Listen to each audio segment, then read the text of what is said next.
ką tik atlikta automobilio paieška pagal užsakymą, neeilinė. Neeilinė situacija, todėl noriu su jumis ją pasidalinti.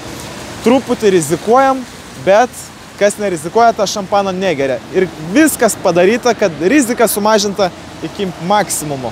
Volvo XC60, 2012 metų, R-dizainas, nedažyta nei viena kėbulo detalė, maža rida, katalizatoriai DPF vietoj, yra vienas minusas, kad turi mažą rudelę ant sparno.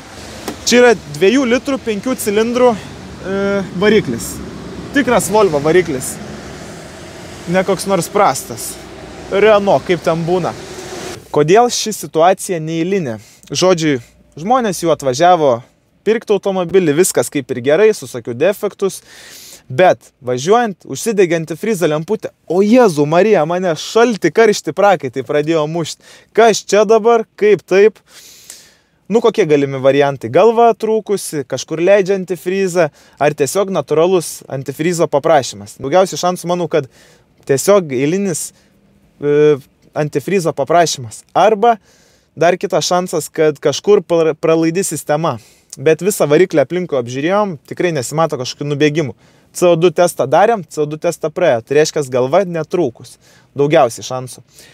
Žodžiu, kodėl vis dėlto prisiruošėm pirkti šį variantą? Nes iš pardavėjų išprašiau pusės metų arba 10 000 km garantiją šiam automobiliui. Papildoma.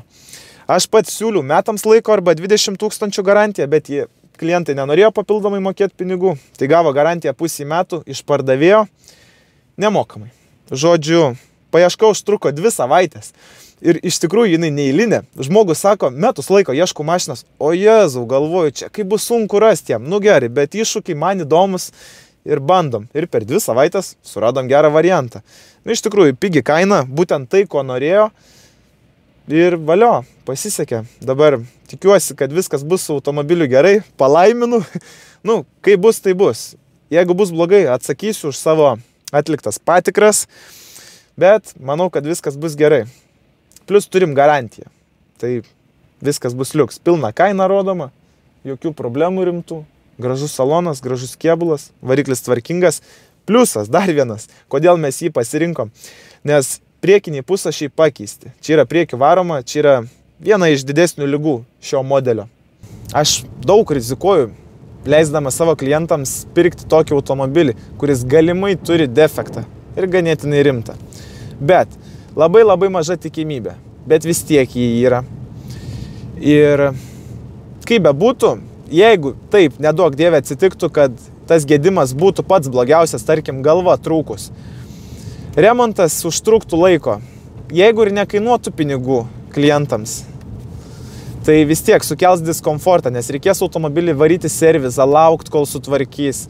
Ir nors ir nekainuos pinigų, tai kainuos iš pardavėjo pusės, tai bus nemaloni situacija. Ir jie liks nepatenkinti mano paslauga.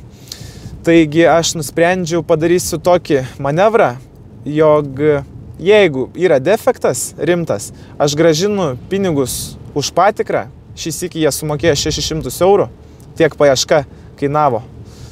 Ir jie, manau, bus patenkinti. Remontas bus atliktas nemokamai ir bus grąžinti pinigai kaip moralinė žala. Nes man svarbiausia yra klientai ir tik po to pinigai. Tokią logiką naudojas, nes noriu uždirbti daug pinigų. Nu, kiti nesupras, bet aš taip suprantu. Nes jeigu aš padarysiu daug klientų patenkintais, jie pritrauks dar daugiau klientų. Ir taip kapitalas kils. Tiek žinių, kas nerizikuoja, tą šampaną negeria ir bandom, žiūrim, kas čia bus. Viską darau viešai, nebijau prieš jūs apsijuokti.